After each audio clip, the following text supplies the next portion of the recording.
Take a moment. Just picture someone incredibly close to you. You know, someone you know inside out. Mm. Now, imagine looking right at them and feeling utterly certain, deep down, that they're not them, that they've been replaced by a perfect look-alike. It sounds like fiction, doesn't it? It really does, like something from a sci-fi movie. But this is the actual reality for people with Capgras Delusion. That's right. And that's what we're diving into today. Capgras Delusion, sometimes called Capgras syndrome, it's this really quite bewildering condition. Bewildering is a good word for it. Yeah, where people develop this absolute conviction that someone familiar, often, a spouse, a child, a parent, is an imposter, a duplicate. Okay, so let's pause on that for a second. The really strange thing, the paradox here, is that they can see the person, right? Mm-hmm. Visually, they recognize the face. Correct. They might say, yes, you look exactly like my wife, but... But the feeling isn't there, that warmth, that sense of knowing them. Precisely. That expected emotional resonance, that familiarity signal, it's just absent. And that creates this terrifying disconnect. You see the familiar form, but you feel nothing, or worse, suspicion. Wow. Okay. So in this deep dive, we'll explore what that experience must be like. We'll look at the potential neurological underpinnings, what might be happening in the brain. And what it all tells us about, well, how we normally recognize and actually feel connected to the people we know. Exactly. It makes you wonder, doesn't it? Have you ever really stopped to think about how much more there is to recognizing someone than just, seeing their face? It's far more complex than we usually assume. This deep dive might just challenge some of those assumptions. Definitely. So let's start by thinking about the sheer impact. Imagine looking at your partner, your child, someone you love, and feeling genuinely that they're a stranger in disguise. It's almost impossible to wrap your head around. Our sources really emphasize how it just shatters trust, basic recognition. People you depend on suddenly become sources of fear. Absolutely. How does that actually, manifest? What do people do when they feel this way? Well, the information suggests some pretty significant behavioral changes can happen. The person with Capgras might pull away, refuse to communicate with the perceived imposter. They might try to expose them? Sometimes, yes. They can become quite fixated on finding flaws, tiny differences, anything to prove their belief that this person isn't the real deal. It creates this incredibly stressful environment for everyone. Oh, I can only imagine. The emotional toll must be huge.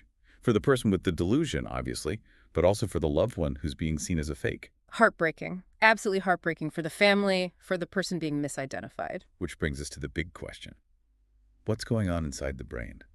How could something so fundamental go so wrong? Right. The sources point strongly towards issues with the brain's wiring, specifically how it connects facial recognition with emotional processing. Okay, let's get into the neurology a bit.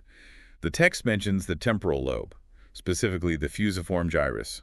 What's its job? So, the temporal lobe, and particularly the fusiform gyrus within it, is absolutely crucial for visual face recognition. Think of it as the brain's face identification center. It helps you say, that's John's face. Got it. Face ID system. And then there's the amygdala. We hear about that with emotions a lot. Exactly. The amygdala is like an emotional processing hub. When it comes to faces, it's believed to attach the emotional tag to familiar ones. The warmth. Yeah, the warmth, the feeling of connection, that sense of this person matters to me. When you see someone you love, your amygdala lights up and gives you that feeling. Okay, I think I'm seeing the picture now. So, with Capgras, is the problem that they can't visually identify the face anymore? Yeah. Is the fusiform gyrus broken? No, and that's a really critical distinction. Often, the visual system itself, the temporal lobe part, is working okay. They can see the face looks like their loved one. The problem seems to lie in the connection to the amygdala. That pathway is somehow disrupted. The emotional signal isn't getting through or isn't being generated properly. So the brain sees the face, thinks, looks like mom. But the amygdala doesn't chime in with that, yes, this is mom, feel the connection signal. It's like the emotional verification stamp is missing. That's a great way to put it, a missing emotional stamp or bookmark. And the research supports the studies looking at, say, skin conductance responses, which are a measure of physiological arousal. Like a mini lie detector test. Sort of, yeah. It measures emotional response. These studies show that even when someone with Capgras consciously says, that looks like my wife, they often don't show that typical spike in skin response you'd expect when seeing a loved one. So the conscious brain knows, but the subconscious emotional brain isn't reacting. Precisely. The head knows, but the heart, so to speak, doesn't feel it. It Right. really highlights that recognition isn't just cognitive, it's deeply emotional. That makes so much sense. It's not just ticking off features on a list. It's that gut feeling. Now, the text also talks about a two-factor model. Can you break that down? Sure. The two-factor theory tries to explain how this lack of emotional feeling leads specifically to the imposter belief. It's not enough just to lack the feeling. Okay. So, factor one is what we've been discussing. That strange, anomalous experience, seeing a familiar face without the familiar feeling. Something feels deeply off. The brain detects a mismatch. Something's wrong with this picture. Exactly. But factor two is where belief formation comes in. This factor suggests there's also a problem with the brain's belief evaluation system. This is often linked to the frontal lobes. Ah, the frontal lobes. Planning, reasoning, reality checks. Right. Your frontal lobes are involved in assessing situations, weighing evidence, deciding what's plausible. They help you reality test. So normally if I saw my friend but felt weirdly disconnected, my frontal lobe might say, huh, that's odd. Maybe I'm tired, or maybe something else is going on. It wouldn't immediately jump to imposter. Precisely. It would try to find a more rational explanation.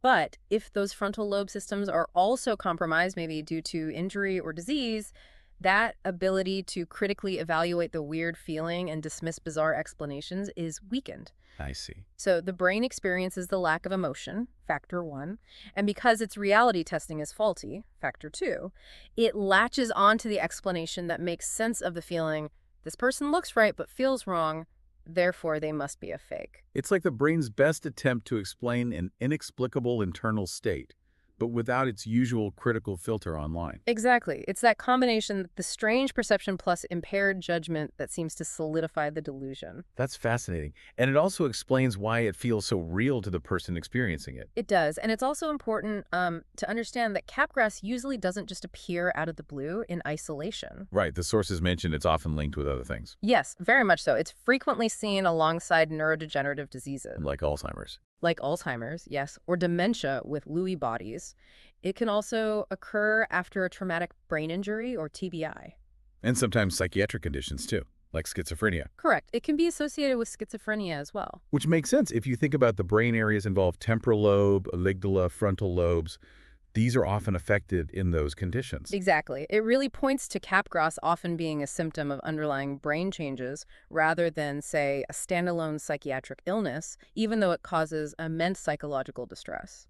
So pulling this all together then, this deep dive really underscores that recognizing someone is so much more than just matching a face to a memory. Absolutely. It's this incredibly complex dance between seeing and feeling, between visual input and that immediate, often unconscious emotional tag of familiarity. And when that emotional part goes missing. Even the most beloved face can feel alien, disturbing.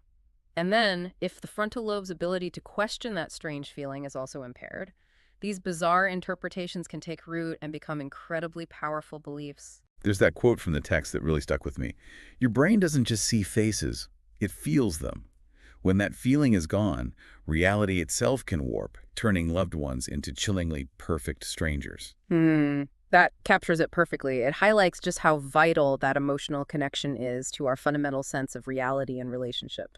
So wrapping up our deep dive on Capgras Delusion, we've seen how it reveals this crucial link between looking and feeling, between recognizing a face and experiencing that connection. And how the loss of that feeling, sometimes combined with problems in reality testing, can lead to this profoundly unsettling belief that loved ones are imposters. It really leaves you thinking, doesn't it? What other things our minds do automatically might have these hidden layers we never consider. That's a great question. What does it really mean to know someone? Is it just facts and faces, or is it something deeper, something felt? Definitely food for thought. Right. And encourages us, I think, to keep exploring these neurological mysteries and how our brains build the world we experience. Absolutely. The brain is endlessly fascinating. Until our next deep dive, keep pondering those connections.